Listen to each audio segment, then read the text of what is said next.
আউযু বিল্লাহি মিনাশ শাইতানির রাজিম বিসমিল্লাহির রহমানির রহিম আসসালামু আলাইকুম। আমরা গতবারে আলোচনা করছিলাম পঞ্চম অধ্যায়ের সবচেয়ে ইম্পর্টেন্ট বেসিক ক্লাস 1। আজকে আলোচনা করব বেসিক ক্লাস 2। গতবারে আমরা আলোচনা করছিলাম প্রোগ্রামিং সংগঠন এবং কিছু প্রোগ্রামিং সম্পর্কে ধারণা, প্রোগ্রামিং উন্নয়নের ধাপসমূহ এবং প্রোগ্রামের ভুল সংক্রান্ত সমস্যাবলী। আজকে আমরা আলোচনা করব অ্যালগরিদম এবং ফ্লোচার্ট সম্পর্কে কিছু উল্লেখযোগ্য ধারণা যা মূলত পরীক্ষায় এসে থাকে। প্রথমে আমরা আলোচনা করব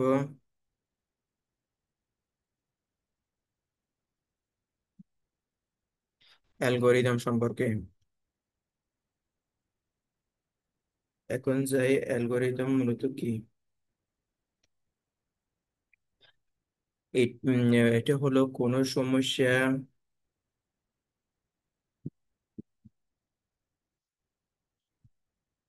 সমস্যা সমাধানে পূর্বে পরিকল্পনা বা সিদ্ধান্ত যা যুক্তিসম্মত পর্যায়ক্রমিক।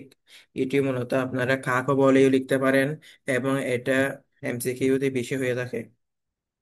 এমসিকিউতে বলা হয়ে থাকে কোনো সমস্যা সমাধানের পূর্বে পরিকল্পনা বা সিদ্ধান্ত গ্রহণ করে থাকে তাকে বলা হয় অ্যালগরিদম এবং অথবা যুক্তিসম্মত ও পর্যায়ক্রমিক, তাই মূলত অ্যালগরিদম। সেজন্য মনে রাখতে হবে সমাধানের পূর্বে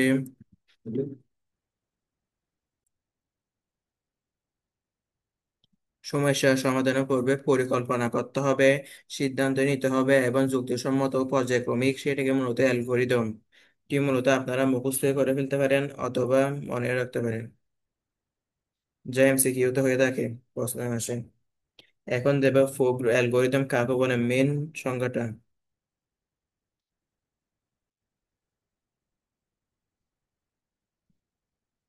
প্রোগ্রাম ও ফ্লোচার্টকে ধাপে ধাপে বর্ণনা করাকে অ্যালগরিদম বলে। আমরা এর আগের ক্লাসে অ্যালগরিদম কি সেটা আমরা আলোচনা করছিলাম, একটু গল্প দিয়েছিলাম। সেখানে আপনারা যদি কোনো প্রশ্নে ধাপে ধাপে শব্দটা যদি উল্লেখ থাকে তাহলে আপনারা বুঝে নিতে পারবেন সেটাই মূলত কি, অ্যালগরিদম। আর কোনো কিছু ব্যাপার চিন্তা নেই, যদি ধাপে ধাপে কথাটি যদি উল্লেখ থাকে তাহলে অ্যালগরিদম। কোনটি কি কি সমস্যা, প্রোগ্রাম বা ফ্লোচার্টকে ধাপে ধাপে বর্ণনা করাকে অ্যালগরিদম বলে। এটি শর্টকাট, অনেক লম্বা করে বলতে গেলে অনেক রকম হয়ে থাকে মানে সংজ্ঞাটা, সেজন্য আমি শর্টকাটে লিখলাম প্রোগ্রাম ও ফ্লোচার্টকে ধাপে ধাপে বর্ণনা করাকে অ্যালগরিদম বলে।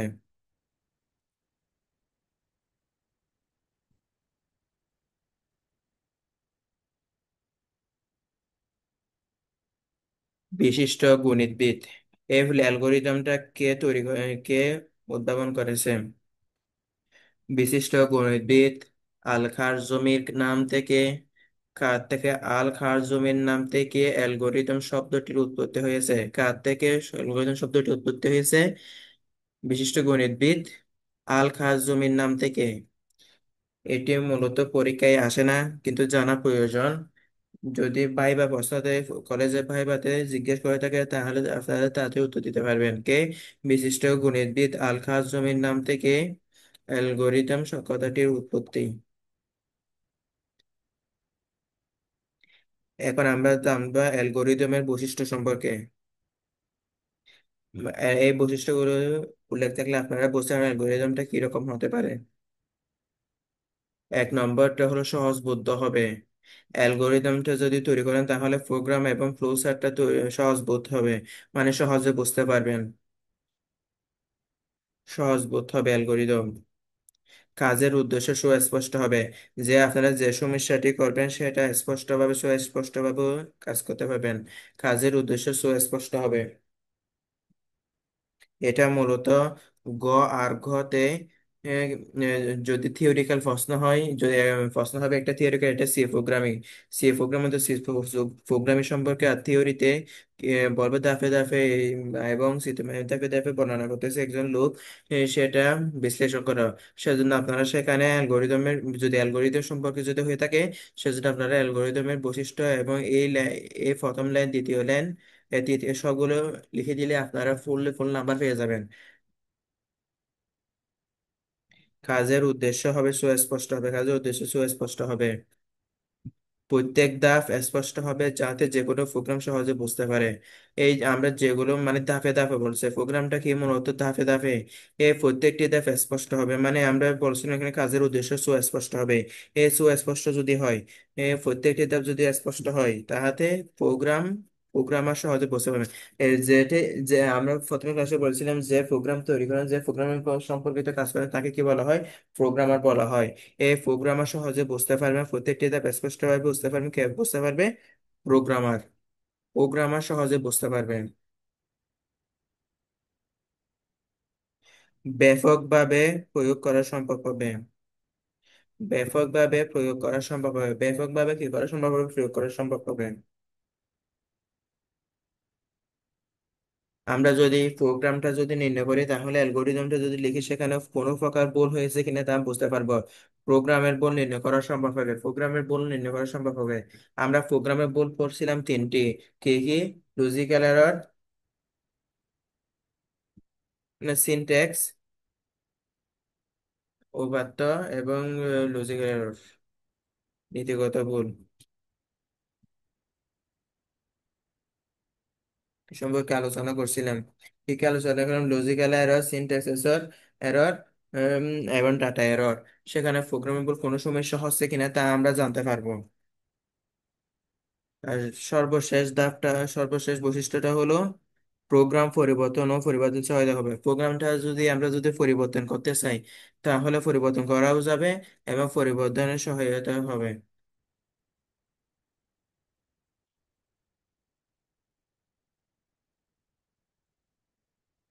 আমরা এটা উদাহরণ দিয়ে বুঝাই। আমি মনে করি আমাদের পরীক্ষা প্রশ্নে বলা হয়ে থাকে তিনটি সংখ্যার যোগফল নির্ণয় করো। সেজন্য আমরা কি লিখি?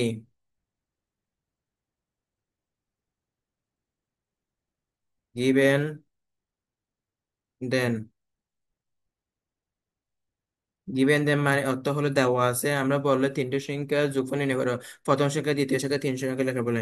সেজন্য আমরা লিখব এ ইকুয়াল টু, আমরা লিখি কি কি, মনে করেন 10 লিখলাম, কমা, বি সমান, মনে মনে করেন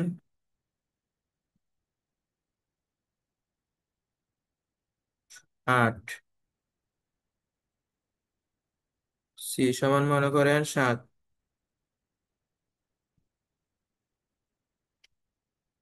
তারপর আমি সুন্দর আপনাদেরকে সহজে বুঝিয়ে দিতে পারবো। এখন আমরা লিখি যোগফল সমান সাম, ইকুয়ালটা আমরা কি লিখি প্রথমে? এ প্লাস বি প্লাস সি। তারপর সমান ইকুয়ালটা আমরা লিখি 10 যোগ, মানে বি এর মান কি আছে, 0.8 যোগ 0.7।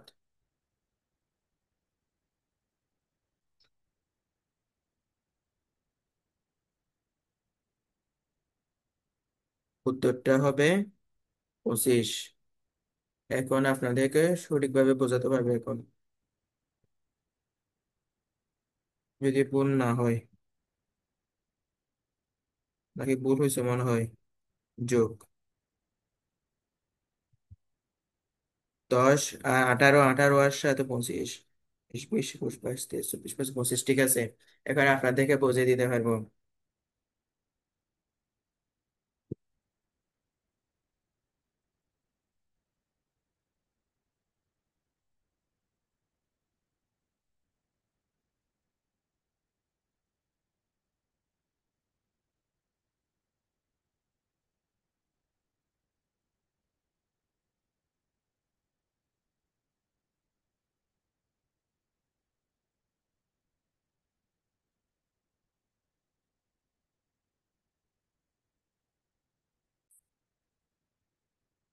এখন দেখে আমরা কি বলছিলাম, আমরা কিভাবে অ্যালগোরিদম, সেজন্য আমরা আগেকার দিনে আমরা যোগ করতাম, পছন্দ দেওয়া থাকে, দেওয়া আছে ইকুয়াল টু, আমরা বলছিলাম এ সমান এত, বি সমান এত, সি সমান এত, তারপর যোগফল ইকুয়াল টু এত। সেটা আমরা বুঝতে পারবো। এখন আমরা এখানে দেওয়া আছে, এটি মূলত হলো ইনপুট। আমরা বলছিলাম সংগঠন কয়টি, তিনটি। তিনটি কি কি? Input, processing, output. আর এটা কি? আমরা এখানে যোগ করছি দুইটুকু, এটা কি? প্রসেসিং, প্রক্রিয়াকরণ। আর এখানে আমরা যে যোগফল পাইছি সেটা কি? আউটপুট। যেটা পাইছি এটা কি? আউটপুট। এবং আমরা যদি কোনো কম্পিউটারে যদি প্রোগ্রাম শুরু করতে যাই, তাহলে আমাদেরকে আমরা যদি কম্পিউটারে অথবা মোবাইল ফোনে যদি আমরা যদি প্রোগ্রামে যদি সমস্যাটি সংশোধন করতে চাই, তাহলে আমাদেরকে ভিতর থেকে আমাদের প্রথমে শুরু করতে হবে। মানে আমাদের ভুলটা শুরু করতে হবে, কোথা থেকে শুরু হচ্ছে। সেজন্য আমরা এদিকে কি লিখবো? আমরা সেজন্য এদিকে কি শুরু। আর আমাদের এটা আমরা তারপর হবে ইনপুট, প্রসেসিং, আউটপুট। আর আমাদের প্রোগ্রামটা শেষ হওয়ার জন্য ক্লোজ করে দিতে হবে। সেই জন্য এখানে হবে কি? এম, এ, কি এখানে হবে আমাদের ক্লোজ। এটি মূলত হলো অ্যালগোরিদম, সেটাকে আমরা এখন ধাপে ধাপে নিব। এটা আমরা এখানে কি বললাম? শুরু, ইনপুট, প্রসেসিং, আউটপুট, শেষ। সেগুলো আমরা এখন জানবো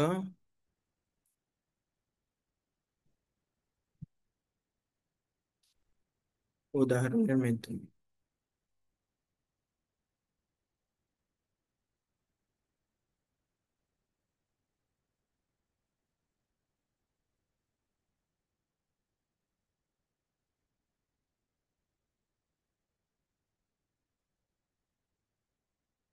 তো উদাহরণ দিয়েছে তিনটে সংখ্যার যোগফল নির্ণয়ের অ্যালগোরিদম। তিনটে সংখ্যা যুক্ত করার জন্য আমরা প্রথমে বলছিলাম শুরু করতে হবে, প্রোগ্রামটা শুরু করতে হবে। আপনারা এটা বাংলায় লিখতে পারেন প্রোগ্রাম মানে অ্যালগোরিদম, বা ইংরেজি দিয়ে লিখতে পারেন। সবচেয়ে ভালো হবে ইংলিশ লিখতে, অথবা বাংলা লিখলে। যদি পরীক্ষা যদি উল্লেখ করে দেয় অ্যালগোরিদমটি লেখো বাংলায়, তাহলে বাংলা ভাষায়, সেজন্য আপনার বাংলা লিখতে হবে। যদি কিছু না বলে আপনারা ইংলিশ ভাষায় লিখবেন। প্রথমে আমাদের থেকে প্রোগ্রামটি শুরু করতে হবে। প্রথমে আমাদের কি করতে হবে? প্রোগ্রামটি শুরু করতে হবে। তারপর আমরা কি বলছিলাম? ইনপুট লাগবে। ইনপুট মানে কি? মান গ্রহণ। আপনারা যদি আগে ক্লাসটা যদি না করেন, আগে ক্লাসটা করে নেবেন। আমরা ইনপুট মানে কি? মান গ্রহণ। এ বি সি এর মান গ্রহণ। অথবা আমরা ইনপুট নেব, সেজন্য এখানে ইনপুট এ বি সি এ লিখতে পারি। এবং আমরা প্রসেসিং মানে সূত্রটা লিখলাম। সেজন্য আমরা S equal to A plus B plus C ক্ষেত্র নির্ণয় করি। অথবা আপনারা লিখতে পারেন যোগফল নির্ণয় করি। আর কিছু বাংলা লিখলেও যোগফল নির্ণয় করি। আর যদি ইংলিশ লেখেন, এই তো এতটুকু পর্যন্ত লিখলে হয়ে যাবে। এবং চতুর্থ ধাপ আমাদের আউটপুট ছিল। আমরা এখানে প্রিন্ট সাম এ লিখতে পারি। সামের মানসা পাই, এই সামের মানসা পাই, অথবা ফলাফল প্রদর্শন। আপনারা এই লেখাটা লিখবেন না, আপনারা যদি বাংলা লেখেন এই ফলাফল প্রদর্শনটা লিখবেন। যদি ইংলিশে লেখেন প্রিন্ট সাম লিখবেন। আর প্রোগ্রাম শেষ করার জন্য এন্ড লিখবেন এবং প্রোগ্রাম শেষ করি। এটাই মূলত হলো অ্যালগোরিদমের মেন স্ট্রাকচার। এটি মূলত অ্যালগোরিদমের মেন স্ট্রাকচার। এখন জানবো আমরা ফ্লোচার্ট সম্পর্কে। ফ্লো চার্ট হলো একদম সহজ একটা উপায়, যা সহজে বুঝে যেতে পারবেন। ফ্লো চার্ট শব্দের অর্থ কি? ফ্লো চার্ট শব্দের অর্থ হলো প্রবাহ চিত্র। ফ্লো চার্ট শব্দের অর্থ কি? প্রবাহ চিত্র। অনেকে ফরিককে প্রবাহ চিত্রই বলা হয়ে থাকে, ফরিককে প্রশ্নের প্রবাহ চিত্র বলা হয়ে থাকে। অথবা ফ্লো চার্ট চিত্র, ফ্লো চার্ট আঁকা এটাই বলা হয়ে থাকে। অথবা গাণিতিক পদ্ধতিতে চিত্র অনুসারে সেটাই শব্দ বলা হয়ে যেতে থাকে। এখন দেখবো ফ্লোচার্ট কাকে বলে। আপনারা আগে দেখছিলেন অ্যালগরিদম কাকে বলে, কি বলছিলেন? প্রোগ্রাম ও ফ্লোচার্টকে ধাপে ধাপে বর্ণনা করা হয়। এখন দেখবো ফ্লোচার্ট, অ্যালগরিদম। এখানে যা এটা আমরা যে ফ্লো চার্ট ছিল সেখানে আমরা অ্যালগোরিদম লিখে দিব। অ্যালগোরিদম ও প্রোগ্রামকে চিত্র আকারে কি দেখতে হবে, চিত্র আকারে প্রকাশ করাকে ফ্লো চার্ট বলে। ফ্লো চার্টটা মূলত হবে চিত্র আকারে, চিত্র আকারে প্রকাশ করাকে কি বলা হয়, ফ্লো চার্ট বলা হয়ে থাকে। যদি কোনো প্রশ্নে যদি চিত্র উল্লেখ থাকে তাহলে অবশ্যই ফ্লো চার্ট হবে। এর মূলত চিত্র আকার হয়ে যাবে। ফ্লো চার্ট কয় প্রকার? দুই প্রকার। প্রথমটা হলো সিস্টেম ফ্লো চার্ট। এটি মূলত আমাদের বইয়ে উল্লেখ করা নেই, সেজন্য আমাদের এটা শিখতে হবে না। যদি শিখে যাই তাহলে ভালো। যে ফ্লো চার্টের মাধ্যমে উপাত্ত গ্রহণ, প্রক্রিয়াকরণ, সংরক্ষণ ও ফলাফল প্রদর্শন ধারাবাহিকতা চিত্রে দেখানো হয় তাকে সিস্টেম ফ্লো চার্ট বলে। উপাত্ত গ্রহণ মানে সংখ্যা, উপাত্ত মানে সংখ্যা, প্রক্রিয়াকরণ প্রসেসিং, সংরক্ষণ করব, ফলাফল প্রদর্শনের ধারাবাহিকতা চিত্রে দেখানো হয় তাকে কি বলা হয়, সিস্টেম ফ্লো চার্ট। দ্বিতীয়টা কি, মূলত আমাদের এটা সঙ্গে এরকম চিন্তা করতে হবে না, সিস্টেম ফ্লো চার্ট সঙ্গে সেটা আমাদের পরীক্ষায় আসে না। তৃতীয়টি হলো প্রোগ্রাম ফ্লো চার্ট, এটি মূলত আমাদের পরীক্ষায় আসে। যে ফ্লো চার্ট বিভিন্ন যে ফ্লো চার্টের মাধ্যমে বিভিন্নভাবে বিভিন্ন ধাপে, এখানে বানান হয়েছে আমার, বিভিন্ন ভাবে হবে এটা, বিভিন্নভাবে ধাপে বিস্তারিত বিবরণ চিত্রের সাহায্যে প্রকাশ করে তাকে প্রোগ্রাম ফ্লোচার্ট বলে। মানে আমরা এখানে প্রোগ্রাম সম্পর্কে আলোচনা করব, সেজন্য আমাদের প্রোগ্রাম ফ্লোচার্ট সম্পর্কে আলোচনা করতে হবে। ধাপে বিস্তারিত মানে আমরা অ্যালগোরিদম এটা যদি বুঝতে পারি, তাহলে অ্যালগোরিদম যেটা লিখছি সেখানে যদি চিত্র আকারে বুঝে দিতে পারে তাহলে আমাদের প্রোগ্রাম ফ্লোচার্টটা হয়ে যাবে। এখন আমরা ফ্লোচার্টের বিভিন্ন প্রতিসমূহ সম্পর্কে আলোচনা করব। এটি মূলত কি আমাদের দেখা যাচ্ছে, এটা হলো ডিম্ব আকার, বোঝা যাচ্ছে এটা একটি ডিম, সেজন্য আমরা এটাকে কি মনে করবো, ডিম্বাকার অথবা উপবৃত্ত। এটা মূলত বৃত্ত না, আমরা কি বলতে পারি, ডিম্ব আকৃতি বা উপ আকৃতি, ডিম্ব আকৃতি বা উপ আকৃতি। এটি মূলত কি কাজে ব্যবহার করা হয় সে আমরা একটা পরের স্লাইডে চিত্রের মাধ্যমে দেখাই দিব।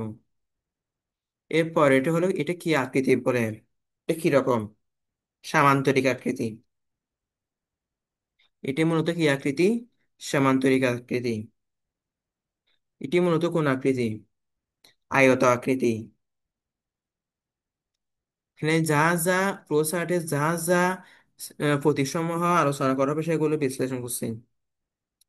এটি মূলত কি, ডায়মন্ড দেখা যাচ্ছে, ডায়মন্ডের মতো না, সেজন্য আমরা এটাকে রম্বস বা ডায়মন্ড। এটি মূলত কি, রম্বস বা ডায়মন্ড। এটি কি বৃত্ত, ছোট বৃত্ত, বড় বৃত্ত না, ছোট বৃত্ত। সেটি মূলত কি, বৃত্ত। এটি মূলত যা কাজ করে সে আমরা পরে জানবো। এখানে কতগুলো চিত্র থাকবে শুরু করে দেখবো। এখন দেখবে চিত্র আকারে আমরা এখন আলোচনা করবো চিত্র।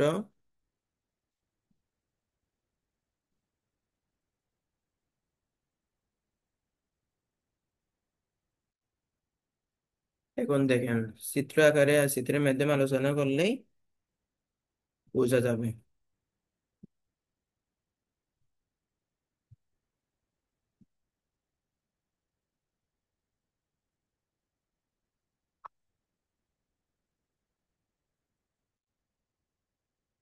না, এখানে প্রতীক আমরা কিছুক্ষণ আগে যে প্রতীকগুলো আলোচনা করছিলাম সেখানে প্রতীকগুলো এখানে আছে।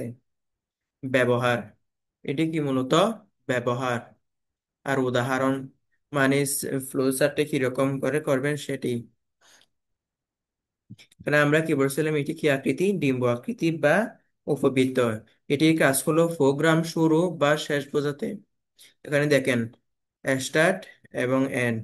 আপনারা যদি ফ্লো চার্টটা যদি অ্যালগোরিদম যদি বুঝে থাকেন তাহলে একদম সহজে বুঝতে পারবেন। আমরা লিখছিলাম এখানে আমরা অ্যালগোরিদমে দেখছিলাম না, প্রথম ধাপে কি স্টার্ট, দ্বিতীয় ধাপে ইনপুট, তৃতীয় processing, processing for output, output for end. সেটাকে আমরা চিত্রের মাধ্যমে প্রকাশ করব। এখানে কি বলছিলাম, প্রোগ্রাম শুরু এবং শেষ বোঝাতে কি চিহ্ন ব্যবহৃত করা হয়, এই ডিম্বাকার চিহ্নটি ব্যবহার করা হয়। এখানে দেখছেন ডিম্ব আকৃতি। এটি মূলত কি, সামান্তরিক। ইনপুট এবং আউটপুটের ক্ষেত্রে ব্যবহার করা হয়। সামান্তরিকটা মূলত কোথায় ব্যবহার করা হয়, ইনপুট এবং আউটপুটে। এখানে দেখেন, এখানে ইনপুটে সমান্তরিক, আউটপুটে সমান্তরিক। বোঝা গেল? এটি মূলত কি আকৃতি? আয়ত আকৃতি। আয়ত আকৃতিটা কোথায় ব্যবহার করা হয়? প্রক্রিয়াকরণ। প্রক্রিয়াকরণের ইংলিশ কি? প্রসেসিং। এখানে দেখেন, এখানে প্রসেসিং আমরা কি চিহ্ন ব্যবহার করছি? আয়ত চিহ্ন ব্যবহার করেছি। এখানে মূলত এই উদাহরণটি মূলত সিম্পল। Simple flowchart. সিম্পল ফ্লোচার্টে মূলত কি কি ব্যবহার করবে? পাঁচটি ধাপ: start, input, processing, output, end. এটি মূলত আমি সেটটা গ্রুপে ভাগ করবো। সি প্রোগ্রাম আমি সেটটা ভাগে ভাগ করবো। সেখানে প্রথমটা হলো simple program, simple for group one. দ্বিতীয় হলো লুপ। তৃতীয় হলো কন্ডিশনাল স্টেটমেন্ট। চতুর্থ হলো অ্যারে। আমরা যখন সিম্পল গ্রুপ ওয়ান করব, তখন আমাদের কয়টি ধাপ থাকবে? পাঁচটি ধাপ থাকবে। এটি হলো সিম্পল প্রোগ্রাম। এটি মূলত রম্বস। রম্বসটা মূলত কোথায় ব্যবহার করা হয়? লুপে ব্যবহার করা হয় এবং কন্ডিশনাল স্টেটমেন্টে ব্যবহার করা হয়। এই রম্বসটা মূলত কি ধরনের সিদ্ধান্ত গ্রহণ? আমরা একটা সিদ্ধান্ত করব সত্য, সেখানে আমরা রম্বস চিহ্নটা ব্যবহার করব। সংযোগ, আমরা এখানে একটির সাথে আরেকটি সংযোগ দিব, সেখানে আমরা সংযোগ দেওয়ার জন্য এই চিত্রটা ব্যবহার করব। বৃত্তটা সংযোগ দেওয়ার সাথে এই প্রবাহ চিত্র। এখানে এই চিত্রগুলো এখানে এই দিক শূন্য সময় ব্যবহার করা হয়েছে, সেগুলো মূলত প্রবাহ চিত্র। এই প্রবাহ চিত্রটা সব প্রোগ্রামে ব্যবহার, সব প্রোগ্রামে ব্যবহার করা হয়ে থাকে। আপনারা এখন প্রতিসম সম্পর্কে জানলেন এবং ফ্লোচার্ট সম্পর্কে জানলেন। আমরা যদি অ্যালগোরিদম জানি, তাহলে অ্যালগোরিদমের জায়গায় এখানে আমরা চিত্র আকারে বসাই দিলে হয়ে যাবে মূলত ফ্লোচার্ট।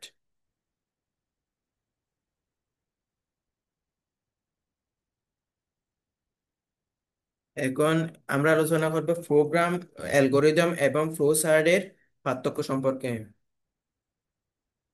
কি লিখলাম ম্যাম? অ্যালগোরিদম ও ফ্লোচার্টের মধ্যে পার্থক্য কি কি পার্থক্য রয়েছে? Algorithm, flowchart. সমস্যা সমাধানের ধারাবাহিক বর্ণনাকে কি বলা হয়? অ্যালগোরিদম। অথবা আপনারা বলতে পারেন, কাহু বলা হয় সেটাকে বলে দিতে পারেন। প্রোগ্রাম ও ফ্লোচার্টকে ধাপে ধাপে বর্ণনা করাকে ফ্লো অ্যালগোরিদম বলে, সেটাকে বলে দিতে পারেন। এবং সমস্যার সমাধানের ধারাবাহিক বর্ণনাকে আমরা ধাপটা করবো ধারাবাহিক বর্ণনা অনুসারে, সেটি হলো প্রোগ্রাম অ্যালগোরিদম। আর ফ্লোচার্টটি কি? মূলত সমস্যা সমাধানের ধাপ সমূহকে, এই আমরা সমস্যাটির ধাপ সমূহ করব আর ওই ধাপ সমূহকে চিত্রের মাধ্যমে। এটা বললাম কি, আমরা আগে কিছুক্ষণ আগে আলোচনা করলাম, অ্যালগোরিদমটাকে যদি চিত্র আকারে যদি প্রকাশ করি, তাহলে সেটি কি হয়ে যাবে? ফ্লোচার্ট হয়ে যাবে। ধাপ সমূহকে চিত্রের মাধ্যমে প্রকাশ করাকে কি বলা হয়? ফ্লোচার্ট বলা হয়। এই অ্যালগোরিদম এটি বর্ণনা নির্ভর। সেখানে বর্ণনা রয়েছে, এখানে বর্ণনা মানে বর্ণনা নির্ভর, ধাপ নির্ভর। আর ফ্লো চার্টটা হলো চিত্র নির্ভর। যদি চিত্র ভুল হয়, তাহলে আমাদের পুরো নাম্বার শেষ এবং ফ্লো চার্টটি সুন্দরভাবে হবে না। আর এখানে যদি অ্যালগোরিদম যদি বর্ণনাটা যদি সঠিকভাবে না হয়, তাহলে কিছু মূলত অ্যালগোরিদমটা যদি স্পষ্ট হবে না। অ্যালগোরিদম এটি কি? বর্ণনা নির্ভর। আর ফ্লো চার্ট হলো চিত্র নির্ভর। অ্যালগোরিদম হলো প্রোগ্রামের পরিকল্পনা। আমি প্রথমে অ্যালগোরিদমে পড়ার সময় আপনাদেরকে এই কথাটা বলছিলাম। অ্যালগোরিদম কি? প্রোগ্রামের পরিকল্পনা, যুক্তি নির্ভর, সিদ্ধান্ত গ্রহণ, সেটাই মূলত বলা হয়ে থাকে। আর ফ্লোচার্টটা কি? প্রোগ্রামের কি? স্ট্রাকচার, স্ট্রাকচার অনুসারে যাবে। আর ফ্লোচার্টটিকে মতো হয় প্রোগ্রামের স্ট্রাকচার। অ্যালগোরিদম একটি নির্দিষ্ট প্রোগ্রামের জন্য অ্যালগোরিদম নির্দিষ্ট। অ্যালগোরিদমটা মূলত প্রতিটি প্রোগ্রামের জন্য অ্যালগোরিদম নির্দিষ্ট, মানে লেখা তো ভিন্ন। সেটাই মূলত হলো অ্যালগোরিদম। আর ফ্লোচার্ট এটি নির্দিষ্ট প্রোগ্রামের জন্য একই নাও হতে পারে। নির্দিষ্ট প্রোগ্রামের জন্য একই নাম হতে পারে। একই নাম হতে পারে, বুঝছেন? একই হবে না, হতেই পারে আর নাও হতে পারে। প্রোগ্রাম প্রবাহের দিক সহজে বোঝা যায় না। আমরা প্রতীক প্রোগ্রাম প্রবাহ দিক, দিকসমূহ বোঝা যাবে না, কোথায় যায় কোথায় যায় না বোঝা যাবে না। আর ফ্লো চার্টে প্রতীকসমূহ মানে দিক নির্দেশনা রয়েছে। এটার পরে দাফ, এটার পরে দাফ, মানে চিত্রের মাধ্যমে দেখা দিয়েছিলাম। মানে ধাপ অনুসারে যাবে, তীর অনুসারে। দেখে দেখে এখানে কি রয়েছে, তীর রয়েছে। তিনি এই ধাপ অনুসারে যাবে, মানে ধাপটা এটাই মূলত হলো প্রতীক সমূহ, মানে ধাপ সমূহ। এখানে কি বলা হয়েছে, ধাপ সমূহ। ধাপ সহজে বোঝা যায় না, আর প্রোগ্রামের প্রবাহের দিক সহজে বোঝা যায়। এটি হলো অ্যালগোরিদম ও ফ্লোচার্টের বৈশিষ্ট্য।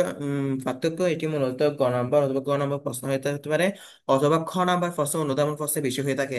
অ্যালগোরিদম ও ফ্লোচার্টের মধ্যে পার্থক্য বিশ্লেষণ করা, তাহলে আপনারা এখান থেকে তিনটা তিনটা লিখে দিলে হয়ে যাবে, অথবা যদি দুইয়ে দুই পেতে চান তাহলে পাঁচটা পাঁচটা লিখে দিবেন।